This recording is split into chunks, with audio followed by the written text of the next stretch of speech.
Beleza? Então, estamos gravando. Boa noite aí para quem está curtindo ao vivo aqui o papo, para quem está assistindo a gravação aí também seja bem-vindo.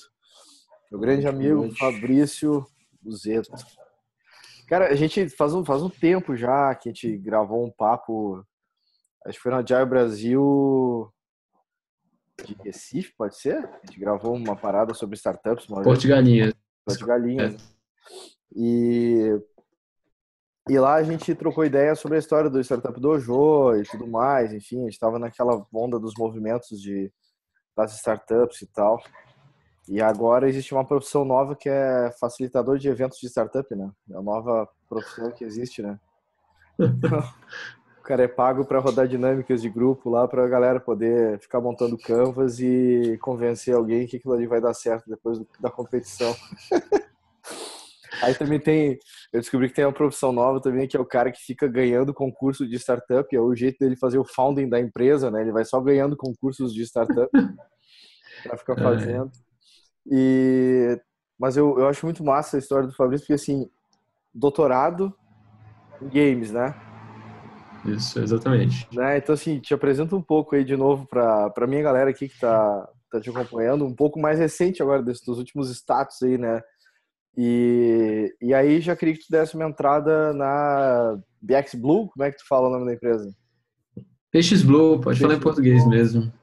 E aí dá uma entrada aí pra galera conhecer um pouquinho de qual é o business atual que tu tá tocando, e depois eu abro pro assunto. Eu pedi pro Fabrício pra gente falar sobre aceleração de negócios, e aí a gente vai ficar explorando em cima desse assunto. Manda ver. Tá. Então, contar uma história bem rápido para não ficar chato, né? Acho que mais ou menos 15 anos aí que eu tô na TI. Eu sou formado em computação, aí na graduação eu abri uma empresa com alguns amigos. Dessa empresa de vida. Uma dessas iniciativas foi o Qual Canal. Aí o Qual Canal ali foi uma startup que a gente fazia análise de comentários sobre TV no Twitter. O Qual Canal ele participou da quarta edição do Startup Farm em 2012. E em 2012 a gente também foi selecionado para ser acelerado pela 500 Startups, Batch 5. Então foi bem lá no começo. A gente foi, se eu não me engano, a gente foi a quarta empresa brasileira a participar da 500. Segunda de Brasília, um orgulho. Acabou com o canal, a gente fechou ele em 2015, né? Não teve tanto sucesso assim. E aí, dando um pouquinho de retrospectiva, eu tenho uma história acadêmica que é um pouco engraçada. Eu sou formado em computação, mas nos meus tempos da Intacct, que era uma fábrica de software, teve uma época que eu acabei indo muito para a parte de gestão, e como bom programador, eu senti muita necessidade de programar, e como válvula de escape eu acabei entrando no mundo acadêmico. Então eu comecei a fazer mestrado, e aí eu acabei entrando no embalo, e aí durante esse período ainda eu toquei o mestrado, depois toquei o doutorado, e apesar da nossa última conversa gravada ter sido lá no Agile Brasil, a última vez que a gente conversou foi no evento que eu tava.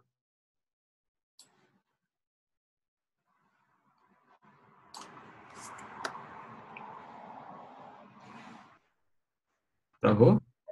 Opa, Daniel? Voltou? Voltou, vai de novo. Uhum. Então, acho que a última parte que eu falei foi a última vez que a gente se encontrou. A última vez que a gente se encontrou. Isso, foi no evento Porto Alegre, né? Inclusive eu estava num momento bastante decisivo, né? Tava discutindo ainda, decidindo para onde que eu tava indo. Foi quando a gente estava fechando ainda, né, o canal.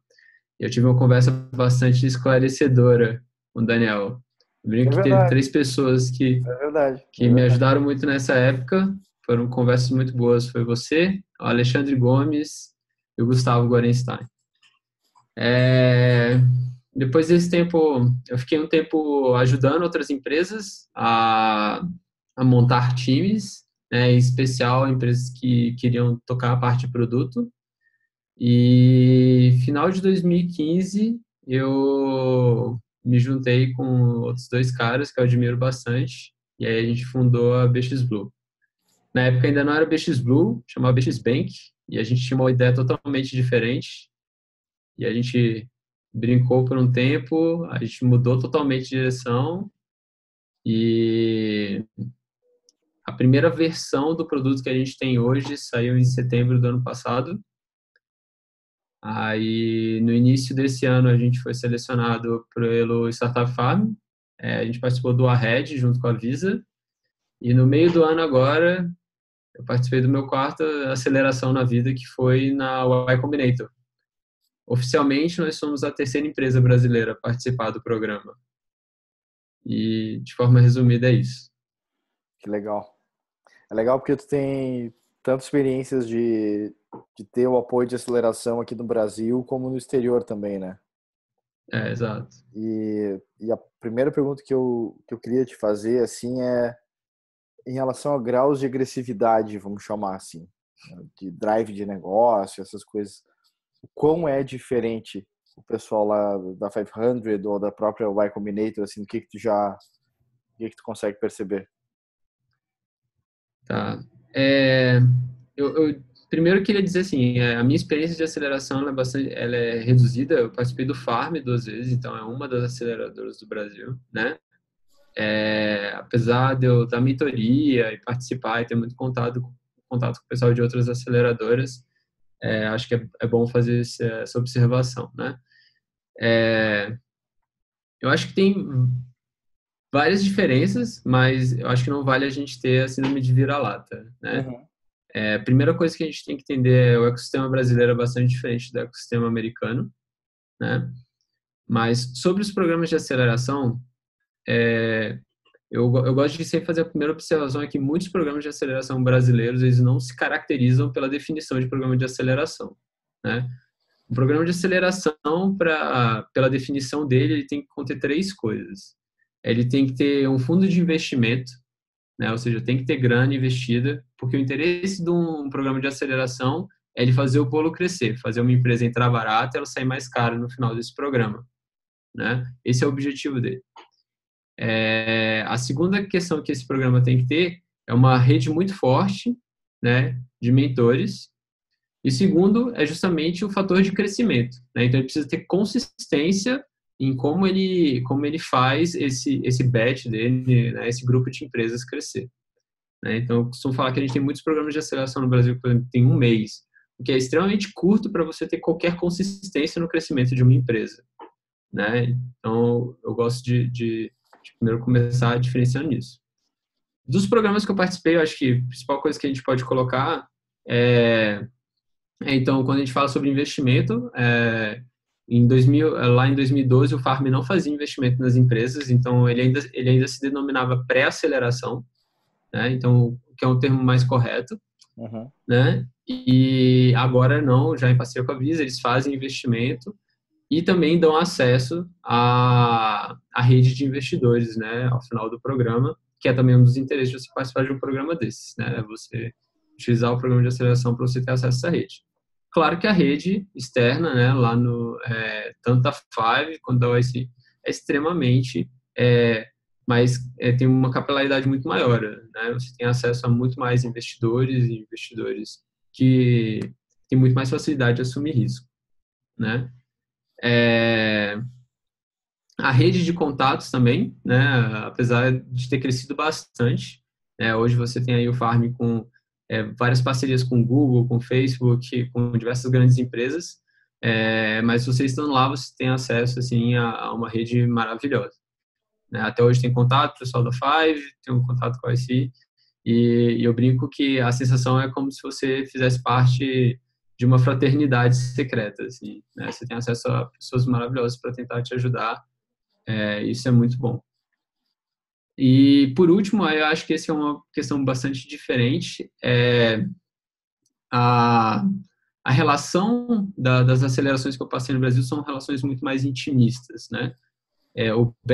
Os batches brasileiros são bastante pequenos, Normalmente você vai ter aí entre 5 e 10 empresas, e o batch da Five que eu participei, nós éramos 39 empresas, perdão, 39 empresas, e esse batch que a gente participou da YC, nós éramos 123 empresas. Interessante. Então, a relação que você tem com o seu batch, ele é bastante distinta. Assim. A relação que eu tenho até hoje com o pessoal que eu participei de aceleração aqui no Brasil é uma relação muito mais de camaradagem, a gente é muito mais próximo. Não que eu não tenha amigos lá também, mas também por causa desse tamanho desses batches. Interessante, cara. E em questão de tempo, por exemplo, vamos lá, nos dois casos, vocês tiveram que ir para lá, ficar lá, como é que foi essa em relação a tempos e dedicação, Tá. assim, Uhum. Tá. Das duas vezes, a gente teve que ficar lá, né? Uhum. Hoje eu tenho bem claro para mim que 50% do aproveitamento de um programa de aceleração vem dessa mudança física da empresa, né? Eu acho bem legal porque o programa de aceleração, o objetivo é justamente esse, é você acelerar o crescimento ali da empresa. Você tem que ter um objetivo muito claro, né? Das duas vezes a gente tinha um objetivo muito claro do que a gente queria, e para você alcançar ele, você vai ter que usar todas as ferramentas a seu dispor. E você ter os sócios morando junto, isso muda totalmente o mindset. Então, você acorda pensando no seu negócio, você almoça pensando no seu negócio, você dorme pensando no seu negócio. E das duas vezes foi isso, dessa vez foi, acredito que até mais intenso por causa da experiência que a gente já tinha, eu e os meus sócios, né? Mas a gente foi extremamente intenso, tanto que a gente voltou para o Brasil e a sensação era de total exaustão. A gente sabe que isso não é sustentável, óbvio, tanto que o desafio é como é que a gente volta e utiliza desse aprendizado para construir, mas isso foi muito importante para a gente conseguir os resultados que a gente conseguiu enquanto a gente estava. Então, ir todo mundo junto, isso conta bastante para essa participação.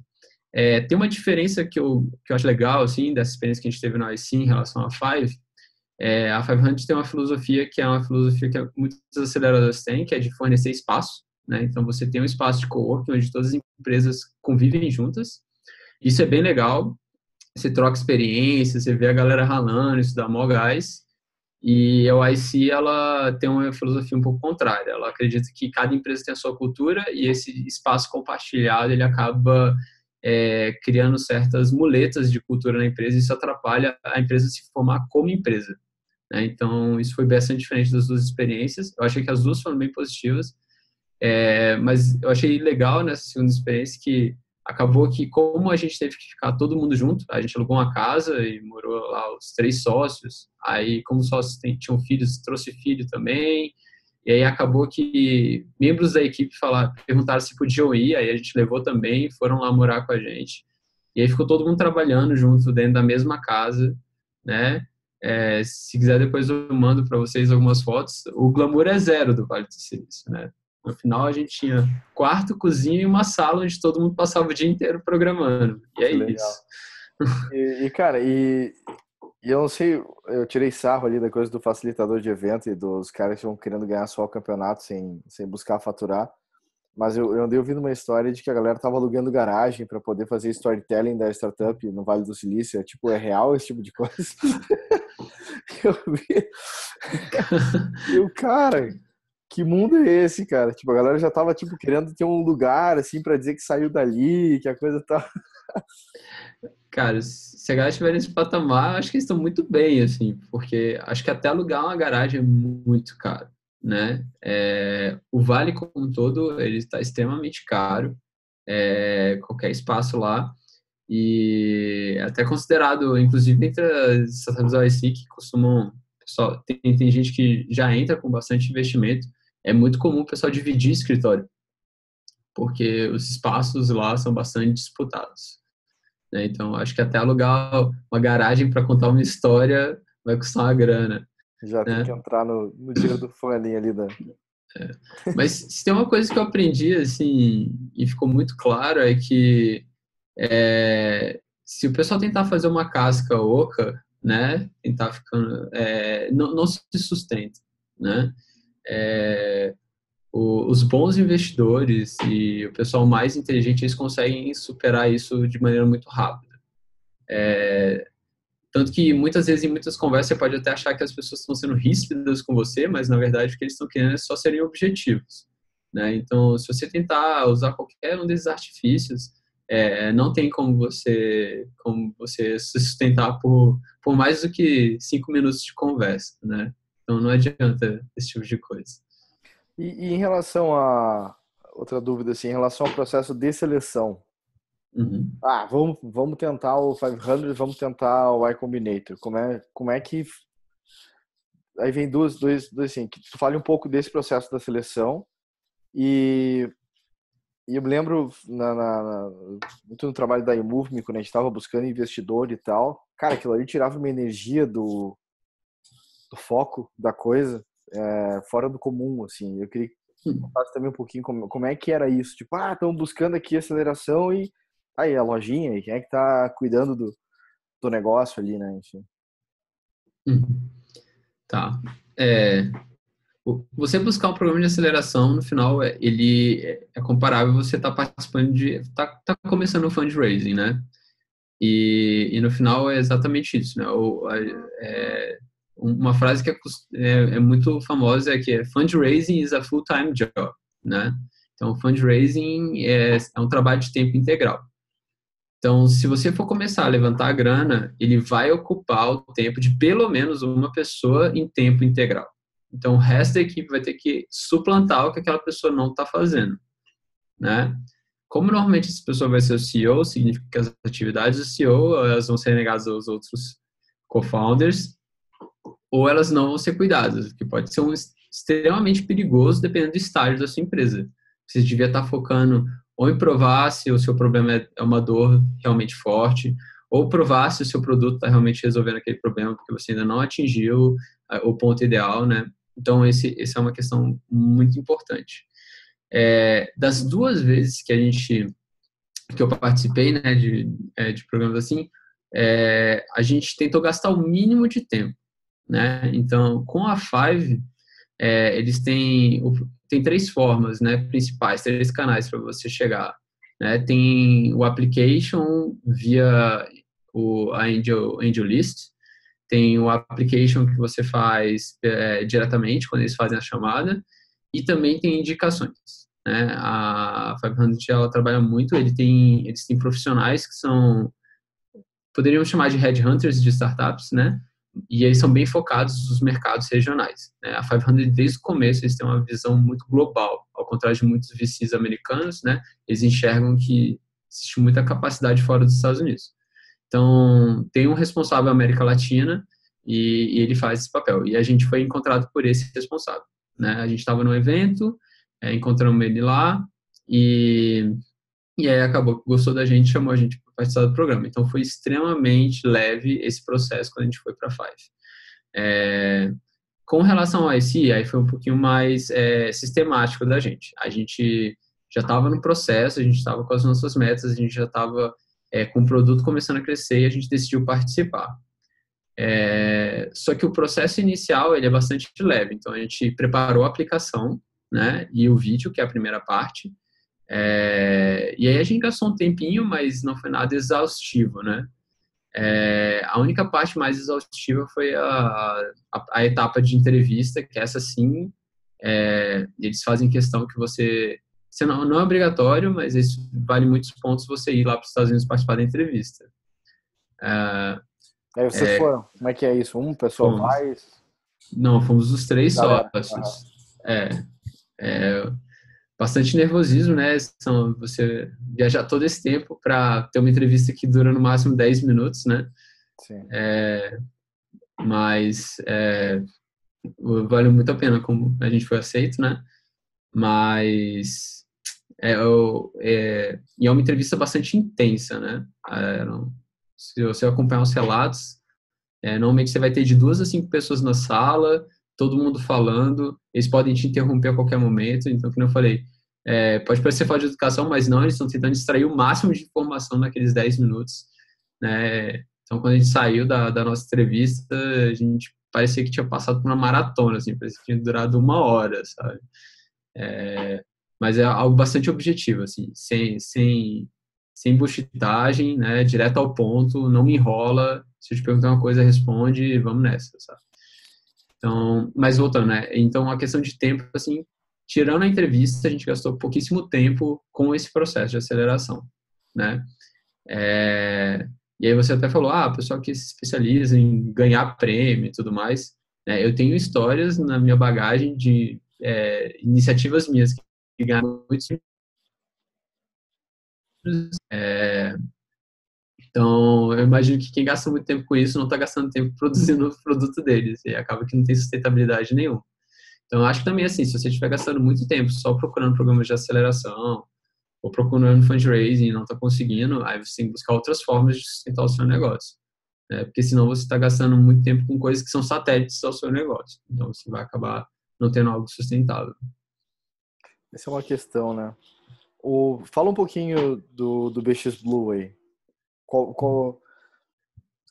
Você falou que começou com um outro nome, né? Uhum. E de repente fala desse ponto da pivotagem, assim, para chegar nele. Qual foi o soco que você tomou lá que derrubou a galera e tipo, caraca, vamos ferrar isso aqui, vamos ter que ir. Pra onde que a gente vai, né? O que levou? Tá. Quando a gente se juntou os três, o que motivou, e eu acho importante falar isso, né? Porque empresas nascem por motivos diversos, né? E a motivação da gente começar a empresa foi justamente porque nós três, a gente gostava muito de trabalhar junto. A gente falou, cara, a gente tá os três em momentos muito específicos que vale a pena a gente investir em alguma coisa. E a gente passou um bom tempo estudando quais seriam as oportunidades para a gente investir. E a primeira oportunidade que todos os três concordaram, a ideia era a gente fazer uma API de acesso a serviços financeiros, né? A gente faria um meio de campo entre bancos e principalmente fintechs, startups que precisavam desse acesso facilitado. Uma das coisas que mais atraía a gente nesse mercado, acho que cortou um pouco. Vai lá, cortou um pouquinho. Tá. Então, o que mais atraía a gente nesse mercado era justamente porque a barreira de entrada era muito grande. E na nossa cabeça, assim, se a barreira é muito grande e a gente conseguiu superar ela, então é lindo, né? Isso é muito bom pra gente. Então, a gente começou a estudar o mercado, a gente conversou com vários bancos, conversamos com várias startups e a gente estava bolando como fazer os nossos primeiros testes, né? A gente bebe muito dessa fonte das metodologias que não só a gente fala, mas a gente tenta praticar bastante. Então, a gente estava bolando nossos primeiros testes e buscando quais seriam os hacks para a gente começar, né? E um dos hacks que estava na nossa mão era a gente poder virar correspondente bancário. Porque quando você vira correspondente bancário, você tem acesso aos sistemas do banco. E aí, na minha mente de programador, eu falei, cara, se eu ganhar esse sistema do banco, arrumo um jeito de conversar com ele com o meu software e a gente começa a fazer alguma coisa. E aí, nessas conversas para virar correspondente, um amigo virou e falou assim, cara, tem esse mercado aqui de consignado e tem esse tal de portabilidade de crédito que ninguém está fazendo. E é bem legal essa portabilidade, porque ele ajuda as pessoas a diminuírem, né, o valor do empréstimo deles. E aí a gente falou assim, cara, parece legal e tal, né? Parecia meio maluco, tipo, se tem opções mais baratas, por que as pessoas não vão para a opção mais barata? Isso não tem o mínimo sentido pra gente. E aí a gente bolou um teste. E aí, quando a gente bolou esse teste, na minha cabeça ainda era assim, não, a gente só vai mexer com consignado porque a gente precisa virar correspondente, tem que vender algum produto, aí eu ainda quero fazer API, né? Só que aí, quando a gente fez o primeiro teste, a resposta foi incrível, assim. A gente fez um teste em que a gente fez uma pagininha besta e pediu para as pessoas darem informações sobre os empréstimos deles para a gente, né? E a gente disparou uma lista de e-mails. E aí a gente teve, eu não lembro qual que foi a percentual de resposta, mas a gente teve um percentual, assim, muito além do que a gente estava esperando. E mais do que as pessoas darem as informações, assim, em vez de elas entrarem no nosso site, que era nojento, que a gente tinha feito lá, elas respondiam e-mail falando assim, não, toma aí mais informação, assim, mandava, tipo, dados de contra-cheque, um monte de coisa, falava assim, não, tenta um empréstimo aí para mim. E a gente falava assim, não, eu só quero fazer portabilidade. Mas o cara, não, eu quero contratar um empréstimo. E aí, cara, quando o cliente está batendo na sua porta, assim, falando que ele quer alguma coisa, você vai olhar. E aí a gente foi olhar e viu que era um mercado, assim, gigante, em que quase todos os players que estavam envolvidos, eles prestavam um serviço, assim, terrível, né? E aí entender por que a portabilidade não acontecia, e aí a gente começou assim, cara, tem uma dor legal aí. Aí o mercado gigante, um problema latente, carente de tecnologia, a gente falou, cara, então talvez a gente está latindo na árvore errada, né? Vamos mudar. E aí a gente fez mais alguns testes, e aí foram consistentemente respondendo, e aí a gente decidiu mudar. É óbvio que eu contando assim, parece bonito, né? História de palestra, né? Elas sempre são esterilizadas, né? Das duas. Mas é claro que, assim, até hoje, a nossa história ainda é um eletrocardiograma, assim. Todo dia você tem vários ataques cardíacos e naquela época era pior, né? Você acordava achando que consignado era a melhor coisa do mundo. E aí, no meio do dia, você achava que não, que tudo ia dar errado. E terminava resolvendo algum problema e voltava para cima, né? Mas foram esses pequenos sucessos que foram se acumulando que convenceram a gente que a gente estava indo no caminho certo. E aqui eu disse, a gente começou em fevereiro, em março a fazer esses testes e foi até setembro até a gente falar assim, caraca, esse é o produtinho que a gente devia estar fazendo. E aí ele considerar ele realmente lançado. Que interessante. Então, assim, hoje a pessoa consegue entrar lá e fazer a contratação de um serviço desse. E a Sim, portabilidade também ou não? A portabilidade... sim, a gente consegue fazer portabilidade, sim. Se você entrar lá, a gente consegue fazer. Que massa. É, hoje a gente tem 11 bancos que trabalham com a gente. Pô, é interessante, porque eu lembro até pela história do correspondente bancário, né, nessas questões, assim, de querer questionar um financiamento que eu tinha numa época, querendo fazer portabilidade, né, então, para mim, ok, financiamento show de bola, mas se tu falasse para mim de empréstimo consignado, eu não pensaria em portabilidade, por exemplo. Então, Uhum. e acaba se tornando para uma grande parcela da população, né, que já faz a parada do desconto, etc. Quer dizer, tu já tem esses produtos todos acontecendo, né? Interessante. Legal, cara. Legal. Quer dizer, eu lembro a primeira vez que eu olhei assim, eu pensei assim, sei lá, por isso montou um produto para quem é funcionário público e tem muito acesso a esse tipo de coisa. Mas na verdade, cara, é um mercado gigantesco, né? Tipo, é uma coisa muito fora da casinha, assim, a habilidade que tem de poder trabalhar com esse mercado, né? Sim. Hoje envolve tanto o mercado ele vai desde funcionário público, INSS, Forças Armadas e até em grandes empresas privadas, né? Sim, interessante, meu. E aí, tipo, o da Y Combinator acabou, como é que tá? O que que é, o que que tem ainda do processo de aceleração deles? Não, então o programa a gente foi selecionado para o verão, né? A gente Uhum. foi selecionado é, final de abril, certo? A gente começou em junho, né? A aceleração. E ele acabou início de setembro. Uhum. Aí a gente já está no Brasil desde início de setembro. Aí o programa de aceleração ele terminou. Só que eu falei, todo bom programa de aceleração ele é uma rede, né? Então você continua tendo acesso àquela rede. Outra questão esses programas são investidores nossos. Então a gente tem interesse de ter eles junto com a gente, assim como eles têm interesse em acompanhar.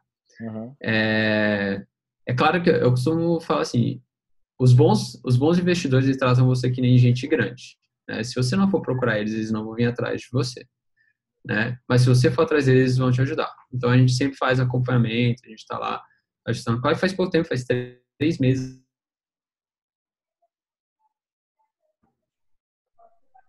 mas a gente está sempre acompanhando. E a gente está sempre trocando ideia com outras empresas, né?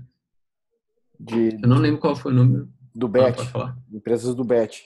Não Ou só do não, Bet, a gente tem galera. acesso a tudo, a gente tem acesso a todas as empresas, né? Inclusive, por exemplo, até das empresas brasileiras, né? Do programa brasileiro, do Farm também a gente tem acesso a todas as empresas que já participaram do Farm.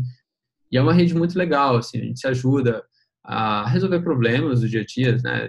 Você, startup tem diversos problemas que vão acontecendo, Sim. né? Desde os mais básicos, você deve imaginar, Ah, contratação, achar alguns talentos, ou sei lá, resolver um problema de SEO que você está tendo, ou sei lá, foi bloqueado na Amazon, alguma coisa. Ou até outros problemas que você pode ter jurídicos, uhum. ou mesmo de estratégia que você queira discutir. Então, a rede é muito forte, eu acho que isso contribui bastante. É legal que Porque, você tem tipo um Startup Dojo nível mundial. É mais ou menos uma parada assim, se for pegar, exatamente. né? É, Era de tudo que é lugar e problemas diferentes em vários aspectos, mas como você disse, para várias situações, se é um problema de SEO, se é um problema, sei lá, de conversão, porra, uma galera consegue falar sobre isso com você, né? Interessante. Muito bom, meu. Vamos ver se a galera aí tem alguma pergunta aí. Cara, eu tenho uma pergunta. Eu tenho Manda uma ver. manda pergunta. bala. Cara, tava dando uma olhada no site aqui, muito legal. Parabéns. Hoje eu trabalho numa cooperativa de crédito e a gente trabalha com esses dois produtos lá, com a portabilidade e com crédito consignado também. Mas a pergunta que eu quero te fazer é o seguinte: a TI ela sempre foi muito pesada, assim, né, para questão pesada que eu digo, uma base para o sistema financeiro em geral, assim, muito dinheiro sempre rolando, investimento, bancos grandes investindo pesado e tal. E o que eu queria te perguntar é assim, é justamente esse desafio para chegar nos caras, porque eles também estão investindo pesado, né, olhando para essas brechas do mercado, assim. Então, eu queria que tu contasse um pouquinho como foi essa negociação com os caras ali, ou como que se deu, assim, não precisa entrar nos detalhes, mas o que foi o maior desafio, assim, para fechar com o banco lá, com uma instituição? Como que foi isso, assim?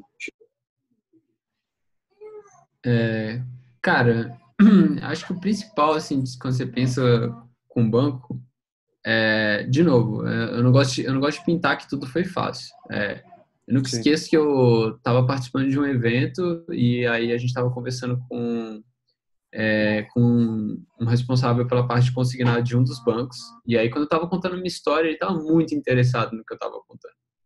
Até que uma hora ele chega para mim e pergunta assim: quanto você está produzindo? E aí eu falei: não, cara, a gente ainda nem começou direito.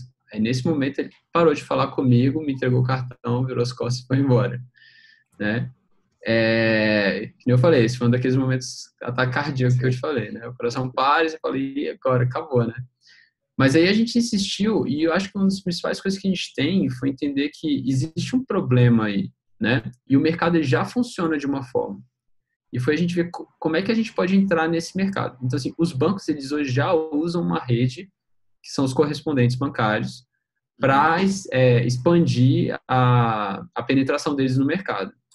O que a gente se propõe é justamente atuar como um desses correspondentes. Só que diferente desses correspondentes, a nossa proposta é que a gente ajude os dois lados, né? A gente não demoniza os bancos e as instituições financeiras, que é o que é muito comum no mercado, né? É muito Sim. fácil você falar mal dos bancos, principalmente para o cliente, porque isso extrai de você a responsabilidade do produto que você está vendendo. E a gente não faz isso, a gente se coloca como parte ali, porque a gente sabe que é importante não só o cliente contratar um bom crédito, mas também é importante para o banco ter lucratividade. Porque se o banco não lucrar, não tem dinheiro para emprestar para essas pessoas, né? Então a gente vê Sim. que a gente tem que fazer com que os dois lados ganhem. Então hoje a gente consegue ter um crédito mais barato do que a maioria dos correspondentes que tem no mercado. Isso a gente consegue porque a gente usa justamente tecnologia para ajudar a gente nesse processo de vendas, mas a gente consegue aumentar a lucratividade do banco, porque a gente não canibaliza o mercado como muitos correspondentes fazem. Então, a ideia é usar justamente tecnologia para ajudar nesse processo, né, entendendo como o mercado funciona. Então, quando a gente foi conversar com as instituições, e tinha muito desse receio, né, não, vocês querem entrar aqui, vocês querem canibalizar, vocês querem só fazer a minha taxa ir lá para o chão e aí eu não vou ganhar nada. Não, a gente quer trabalhar de uma forma que seja bom para os dois lados. A gente entende que o mercado ele tem que ser sustentável, né? Sim. Não adianta a gente sair e quebrar tudo. Legal. O que é bem difícil hoje em dia, né? Querer Entendeu? tá... É meio que essa coisa eu vou criar uma empresa que vai detonar algum outro mercado e querer buscar esse ganha-ganha na história que é diferenciado. Já é uma forma diferente de sair do chão, né? Isso tudo depende da estratégia da empresa, né? Claro. Por exemplo, sei lá, alguém pode bolar um jeito de chegar e falar, não, vou quebrar o mercado do jeito que tá e eu aguento. Mas nossa visão foi, a gente achou que o elemento que estava quebrado no mercado era esse elemento do meio. Então, vamos substituir esse elemento do meio e não as pontas. E aí, muitas vezes, eu acho que existe essa confusão, assim, você se apoia numa solução fácil, né? Você demoniza alguma parte, né? Às vezes, que é muito fácil você fazer, você tira essa responsabilidade de você. E a gente acredita muito assim, cara, vamos assumir a responsabilidade do que a gente faz. Então, como correspondente bancário, a gente é responsável por todo o processo, desde a aquisição do cliente até o fechamento do contrato. Então, não adianta eu virar e falar assim, cara, sei lá, o processo do banco é lento. Não, o processo do banco faz parte da minha parte, porque eu estou vendendo. Então, ou eu torno isso transparente, ou eu facilito isso para o banco ser mais rápido, mas de alguma forma eu tenho que assumir essa responsabilidade. Não adianta nada eu chegar lá e quando o cliente ficar chateado comigo, eu ficar botando a culpa em outro cara. Sim, saquei. Legal, meu. Legal. Outra pergunta aí de alguém? Eu tenho mais uma aqui. Então tá, vou puxar a minha, depois a galera pode trazer alguma outra. Eu queria voltar pode escolher o 500 ou o IC, mas tenta me contar um pouco assim de como é que foi cada pedaço desse processo de aceleração, que tipo de foco que esses caras foram trazendo assim pro dia a dia, né, ou coisa parecida. Eu lembro, eu tive recente agora numa das aceleradoras que tem aqui no Rio Grande do Sul, fazendo um papo com eles sobre métodos ágeis, né? E até eu tirei sarro que fiquei 4 horas falando e eu não usei nenhum post-it e não desenhei nenhum taskboard. Então, tipo, ganhei prêmio, assim, no negócio. Mas meu papo, assim, principal conversando com essa galera foi muito trazendo questão de fluxo, de foco naquilo que tem que ser feito, né, de saber usar bem as coisas que tem que acontecer. E eu acredito que, pô, tu estando lá numa Y Combinator e tendo uma cacetada de gente lá à disposição para poder conversar, quer dizer, ao mesmo tempo que a gente estava falando, né, de tirar aquele tempo para buscar o fundraising, mas tá, agora tu tá ali e tem uma cacetada de gente que tu pode conversar e trocar ideia, mas como é que eu busco esse balanço também de dizer, tá, ok, aprendi, agora deixa eu focar aqui um pouco, e como é que rolava esse tipo de timing, assim? Tá. Então, repetindo um pouco o que eu já falei, né? Eu gosto desse processo, né? Acho que algo que foi muito positivo é você ser ajudado, mas você ser tratado como gente grande, né? Quem entende do seu negócio é você, Uhum. né? Tem uma frase do Michael Siebel, da OIC, que foi a primeira frase que ele falou pra gente na recepção, né? Então, a gente foi selecionado numa quarta, na quinta-feira de manhã, a gente foi ter uma recepção e a primeira frase dele foi que ele não ia parabenizar a gente, nem ficar dando tapinha nas costas, porque a gente gastou tanto esforço para provar que a gente era bom, então agora era só a gente provar que a gente era bom e ralar. E isso é uma lição muito importante, assim, porque você gasta maior esforço para provar que você é bom, e é o que você está fazendo todo dia na sua startup, você quer provar que você é bom naquilo que você está fazendo, e aí às vezes você se vê assim, cara, eu espero que o mundo à minha volta tente me ajudar a eu ser tão bom quanto eu estou falando. E não, você tem que procurar esse apoio para te ajudar a ser melhor. E aí que eu acho que é legal dos acompanhamentos que a gente fazia. Na Five eram mensais os acompanhamentos, na OSC eram quinzenais.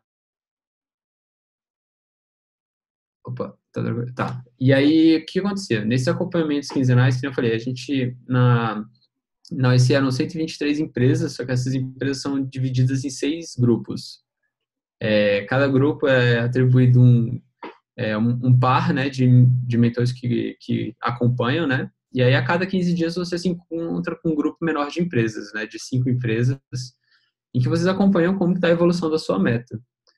E E aí Que é a meta? Tipo um OKR da vida? Como é que era colocado isso?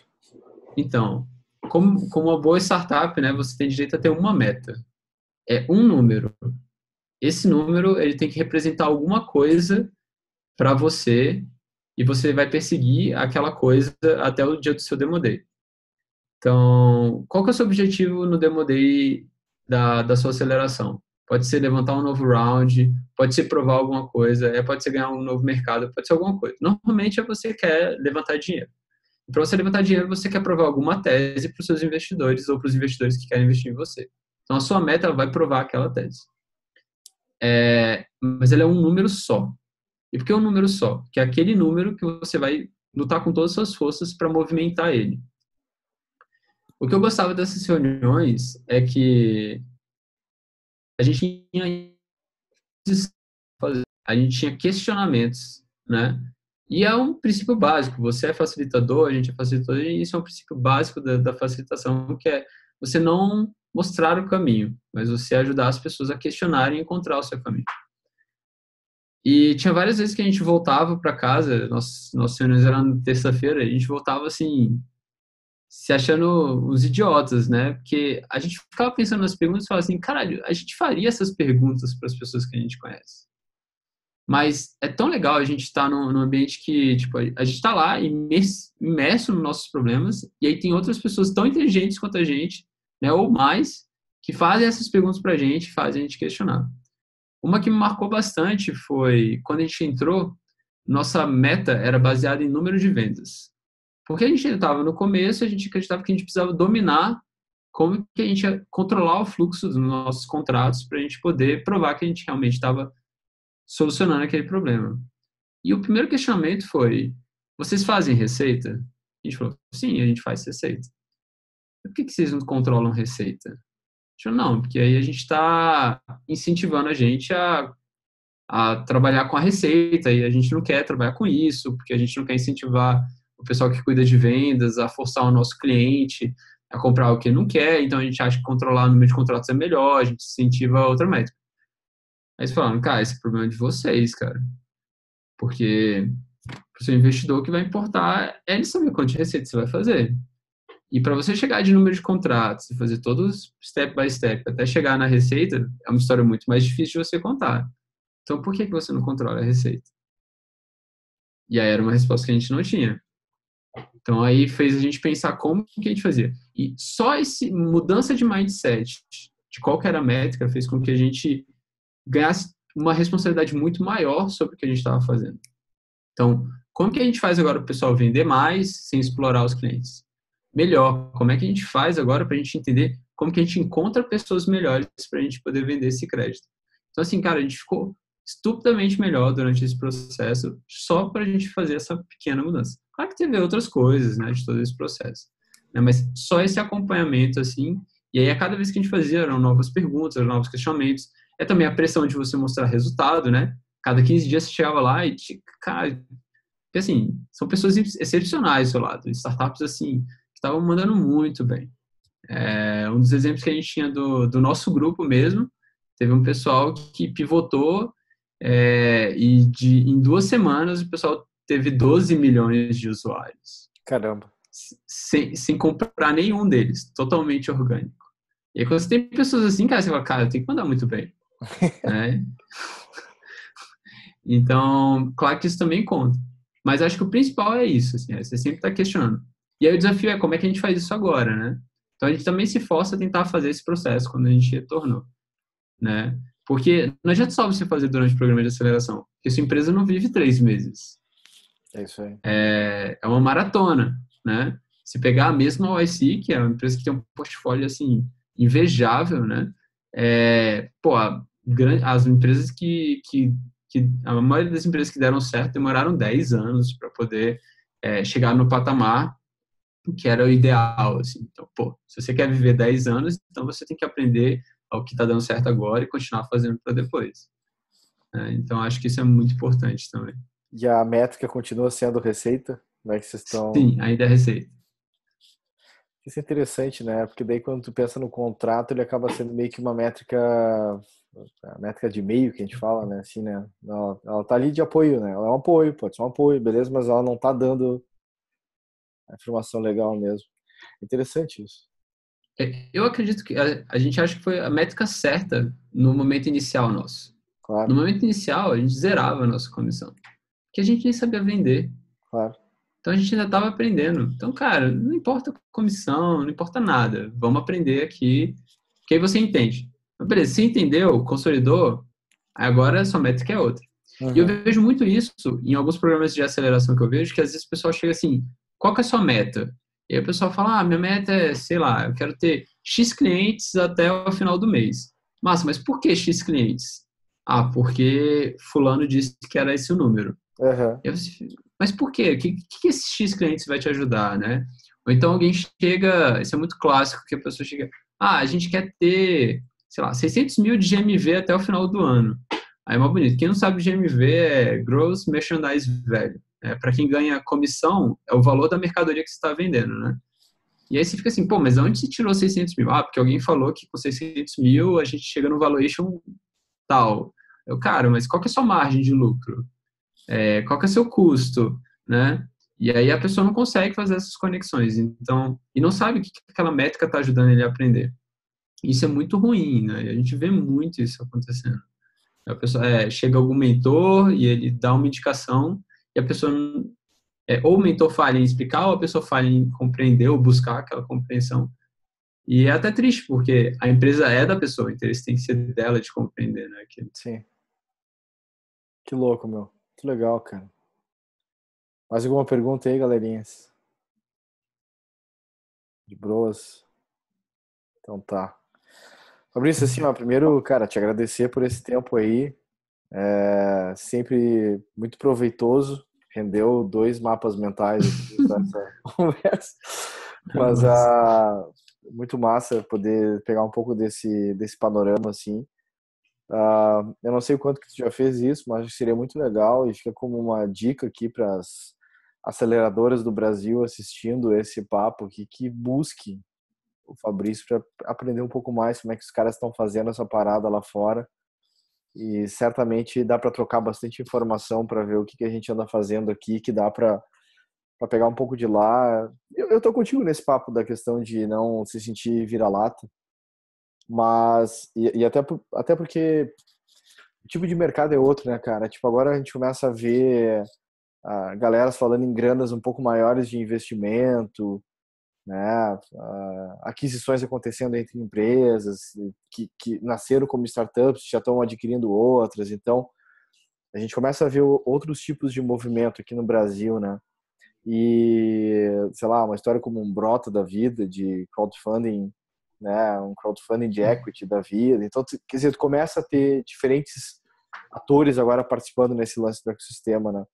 Mas um ponto base é que, cara, a quantidade de grana que a gente tem movimentando no Brasil, obviamente, é interessante isso que tu trouxe, né? Quer dizer, os caras do 500 olhando o mercado de América Latina, a galera tá prestando atenção no que está acontecendo, então isso obviamente é legal, né? Também vendo as empresas daqui indo para lá e representando, porque isso obviamente aumenta a chance, né, de estarem olhando para mais empresas vindas daqui. Isso é muito massa, assim. E eu queria que tu terminasse assim, sei lá, cara, dando uma dica pro cara que tá pensando lá no seu produto, naquilo que tá desenvolvendo, né? Comecei lá minha landing page, descobri lá o que eu quero tentar vender, que, sei lá, 2 minutos para esse cara, assim, o que tu tem para... cara, eu acho que a principal lição para quem estiver começando é estar pronto para se decepcionar, assim, que muita coisa pode dar errado. E quando eu falo isso assim, não é para você falar assim, cara, vai dar errado, mas eu vou achar que tudo vai dar certo. Não. É você estar pronto para receber aquela porrada e descobrir o que você precisa fazer para se levantar, né? Na fase inicial nossa, quando a gente estava pivotando, tinha uma regrinha que a gente falava assim, cara, se tem uma semana que a gente não está aprendendo alguma coisa nova, a gente está fazendo alguma coisa errada. E você, como startup, quanto menor você é, você tem uma vantagem, assim, que é crucial, que é que você consegue se movimentar muito rápido. Muito rápido. Você pode fazer de tudo. Você pode mudar, você pode tirar o site do ar e começar tudo de novo do zero. Porque seu investimento é quase zero, né? Você fez pouquíssimo ali, então você não precisa se apegar. Então, usa isso muito a seu favor, né? E tenta construir esses primeiros aprendizados de forma bastante consistente. Com relação à experiência que eu tive, eu acho que a primeira coisa é, cara, você tem que acreditar que o que você está fazendo é algo que seja realmente interessante, assim. A gente aplicou para a OIC, que nem eu falei, a gente oficialmente é a terceira empresa brasileira a entrar no programa. E a gente acha que poucas pessoas aplicam para o Y Combinator porque elas não acreditam que elas vão ser aceitas. A gente já começou com uma galera que fala assim, putz, eu não apliquei porque eu achei que a galera não quer me aceitar. O processo realmente ele é bastante concorrido, né? Mas, cara, se a gente foi aceito, cara, você pode ser aceito, qualquer um pode. E eles são mega interessados. É, né? E as primeiras etapas são bem tranquilas. Eu brinco que preencher o formulário lá é até um exercício para você pensar se o seu negócio é consistente, né? E, cara, tem chance, assim. É só fazer bem feito. E, mas é isso. Eu acho que a gente tá falando de aceleradoras, né? Só um recado que eu acho legal da gente ver que eu falei, o ecossistema brasileiro é diferente do ecossistema americano, assim como vários ecossistemas pelo mundo afora. Né? E aí fica uma provocação para os dois lados, que assim, as aceleradoras brasileiras, elas reclamam também de muita dificuldade de achar bons empreendedores. E quando eu digo bons empreendedores, tem várias características, mas entre elas envolvem ou ter conhecimento sobre o que está fazendo, ou ter dedicação pelo negócio. A gente encontra muitos empreendedores que acham que Não, vão dar certo. isso que vocês fizeram de tipo estar focado ali, daqui a pouco indo, cara, isso é. Você tem que abdicar de tudo que você está fazendo para dedicar para aquilo. E a galera sempre quer ficar com o pezinho numa outra história e tipo, cara, não vamos botar de cabeça aqui. É complicado isso, cara. Eu acho que no mercado que a gente tem, quer dizer, o cara fica. Eu conheço poucas pessoas que venderam seu carro, venderam tudo que tinham, foram, sabe, para tentar daquele último gás que tinha para botar no negócio, entendeu? A galera normalmente na primeira dificuldade, não deu, vou voltar, vou arrumar um emprego de novo e daqui a pouco eu vou. Então é complicado isso. A gente brinca que o que mais tem, né, são as startups zumbis, né, que é justamente isso, são de pessoas que acabam criando aquela empresa, eles não dependem daquela startup para a vida dele prosseguir, o que é de boa. No começo a startup é extremamente arriscado, então você quer experimentar, testar a água, mas você tem que estabelecer um ponto em que falar assim, cara, eu quero chegar até aqui, depois que chegar até aqui, aí a gente entra de cabeça, que foi o que a gente fez. A gente falou, cara, a gente passou um ano e a gente tocando outras coisas de lado, né? Que eu falei, eu dava consultoria, eles faziam eventos e tudo mais, como a gente manter as contas em casa em dia. Mas a gente falou assim, cara, se a gente chegar nesse patamar aqui, aí os três estão dispostos, a gente entrar de cabeça, estamos. Então, massa. Então, e aí você já testa o seu sócio, né? Porque se você vê que o cara tá corpo mole, é melhor desistir ali, sacou? Agora, se tá todo mundo ralando, vai dar certo, aí massa. E se sente mais, cara, eu quero que essa data chegue antes. O dia que a gente alcançou essa meta, e foram dias diferentes para cada um de nós, né? Cada um tinha que abandonar os seus negócios paralelos em dias diferentes. O dia que foi para mim foi lindo, assim. A gente, nossa, aí compramos cerveja, vamos comemorar, porque, cara, a gente estava ansioso por aquele dia, né? E aí você tem que criar aquele momento também, eu acho que é muito importante. Mas a minha lição era essa, assim, cara, se prepare e para mim, startup é uma parada tão difícil, tão difícil. Se você não gostar, não faz sentido assim você perseguir, né? Por isso que aquela conversa que a gente teve, eu volto lá para nosso papo depois de Ganês. Se você está fazendo só por dinheiro, cara, tem formas melhores. Que essa daqui, cara, ela é foda. É bem essa, realmente tem várias formas de ganhar dinheiro mais tranquilo do que estar abdicando de um monte de coisa da sua vida e tal. E é bem isso aí, cara. Muito legal. Muito legal. Cara, Fabrício, assim, ó, agradecer de novo aí o teu tempo aí conosco aqui. né? Depois, quando tiver o link do YouTube, eu mando pra galera. E se você tá assistindo já no YouTube essa história aqui, já deixa teu like, comentário, etc. Assina o canal e tudo mais. Porque essa é uma história também. Teve alguma, eu não sei se foi alguma trollagem que fizeram, mas eu entrei numa lista de competição no passado de o cara mais influente da internet.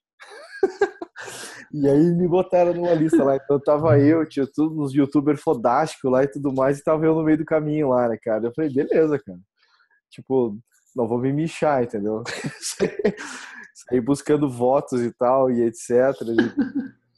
Mas é tipo assim, essa parada do YouTube, assim, eu meio que decidi que, cara, eu vou tentar levar isso aqui um pouquinho mais a sério, assim.